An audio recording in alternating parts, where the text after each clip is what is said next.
दोस्तों नमस्कार। दिल्ली विधानसभा की 70 सीटों के लिए फरवरी 2025 या उससे पहले चुनाव होने की संभावनाओं को देखते हुए राजनीतिक हलचलें एवं सरगर्मियां उग्र हो गई हैं। इस बार के चुनाव में आम आदमी पार्टी लगातार तीसरी बार सत्ता में लौटने को बेताब है और उसकी तैयारियों में जुट गई है।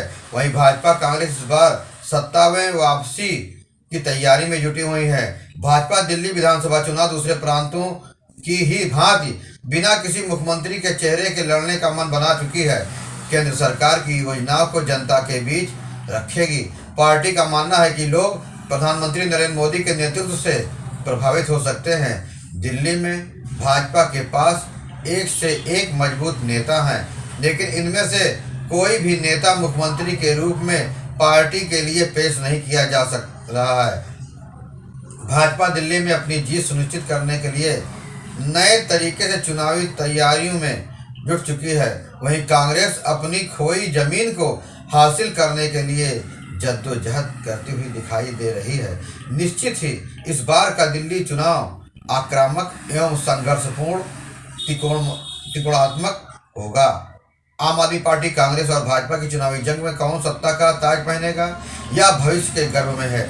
दिल्ली में भाजपा के लिए यह चुनाव चुनौतीपूर्ण होने के साथ संघर्षपूर्ण भी है।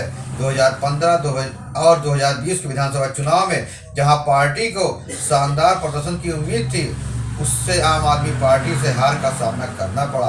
तब भाजपा को दिल्ली में मुख्यमंत्री का चेहरा प्रस्तुत करने से कोई बड़ा लाभ नहीं हुआ। इसके बजाय भाजपा अब चुनावी रणनीति में लगातार बदलाव कर रही है और अपनी शक्ति को पार्टी संगठन और नरेंद्र मोदी के नेतृत्व में उसकी लोक कल्याणकारी योजनाओं के बल पर मजबूत करने का प्रयास कर रही है। यही कारण है कि दिल्ली भाजपा आगामी दिल्ली विधानसभा चुनाव में केंद्र सरकार के काम और योजनाओं को जनता के बीच रखेगी।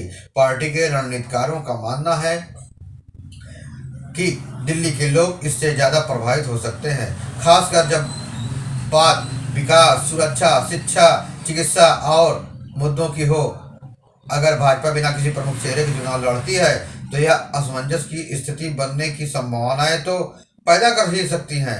दूसरी ओर यह फैसला एक रणनीतिक कदम हो सकता है जिसमें प्रधानमंत्री मोदी की प्रतिष्ठा का इस्तेमाल करके अन्य प्रांतों की भांति दिल्ली में भी चमत्कार घटित हो सकता है।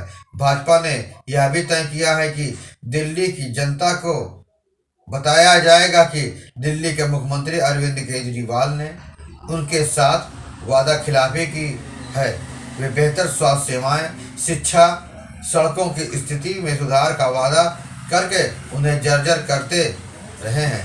भाजपा का मानना है कि मोदी सरकार की योजनाएं देश भर में सफलता प्राप्त कर रही हैं और इन्हें दिल्ली में लागू किया जाएगा।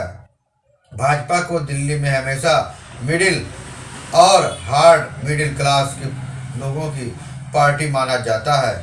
इनमें व्यापारिक समुदाय इसके कट्टर समर्थक हैं, लेकिन इस बार निचले तबकों एवं गरीब तबकों के लोगों के बीच उसे प्रभावी प्रयास करने होंगे। यह तो दिखता हुआ सच है कि दिल्ली में आम आदमी पार्टी शासन में विकास अवरुद्ध हुआ है। पर्यावरण की समस्या उग्रतर हुई है। आम आदमी पार्टी नेताओं पर भ्रष्टाचार के गंभीर आरोप लगे हैं और उनके नेता जेल यात्राएं की हैं। ऐसे अनेक गंभीर आरोपों के साथ भाजपा और आप उनके नेताओं पर आक्रामक होकर चुनावी परिदृश्य को बदल सकती है। भाजपा ने कमतर करके कमर कस ली है और इसके नेता लगातार जनता के बीच जाकर बदलाव की अपील कर रहे हैं। इसके तहत इन दिनों परिवर्तन सभाओं का भी आयोजन किया जा रहा है। वहीं अगले हफ्ते से पूरी दिल्ली में परिवर्तन यात्राएं भी निकाली जाएंगी। इन यात्राओं के माध्यम से आम मतदाताओं से निजी तौर पर मिलते हुए उनसे बात करते हुए उनको पार्टी के साथ जोड़ा जाएगा, उनके सुख दुख को सुना जाएगा। भाजपा का इतिहास रहा है कि वह आम जन तक पहुंचने के लिए ऐसी यात्राएं निकालती रहती हैं एवं व्यक्तिगत संवाद स्थापित करती रहती हैं। आम आदमी पार्टी भी पीछे नहीं है। इस समय जबरदस्त कैंपेन शुरू कर दिया है अरविंद केजरीवाल ने। भाजपा नेता सतीश उपाध्याय ने कहा कि दिल्ली में एक भ्रष्ट सरकार चल रही है, लेकिन अब तो रंगदारी, वसूली, फिरौती और आम नागरिकों के बीच डर पैदा करने की भी कोशिश की जा रही है। आम आदमी पार्टी बार बार सुरक्षा व्यवस्था की बातें कर रहे हैं। इसके चलते दिल्ली की जनता अब सत्ता परिवर्तन के मूड में है। देश विरोधी मानसिकता वाली सरकार को इस बार विधानसभा से उखाड़ फेंकने का मन बना चुकी है, या भाजपा के लोग कह रहे हैं। देखना है कि भाजपा के इन आरोपों का जनता पर कितना असर होता है। निश्चित ही दिल्ली में आम आदमी पार्टी की जमीन अभी भी मजबूत है। इसलिए 2025 के चुनाव कांग्रेस और भाजपा के लिए चुनौतीपूर्ण होने वाले हैं, क्योंकि उनके पास कोई चेहरा नहीं है। 2020 में हुए विधानसभा चुनाव में आम आदमी पार्टी ने 62 सीटें जीती थी, 70 में 62। वहीं भाजपा को महज 8 सीटें मिली थी। कांग्रेस का लगातार दूसरी बार दिल्ली से सफाया हो गया। इस बार के चुनाव से पहले अरविंद केजरीवाल ने अपने मुख्यमंत्री पद से इस्तीफा दे दिया। उनके बाद अतिशी राज्य की मुख्यमंत्री बनी। आप नेताओं ने चुनाव अभियान प्रारंभ कर दिया है, बेजोड़ तरीके शुरू कर दिया है। दिल्ली में आगामी विधानसभा चुनाव में आम आदमी पार्टी ने कांग्रेस के साथ गठबंधन नहीं करने का फैसला भी किया है। वहाँ जो कुछ है ही नहीं है कांग्रेस का, तो उसके साथ मिलकर लड़ने से कोई फायदा भी नहीं है।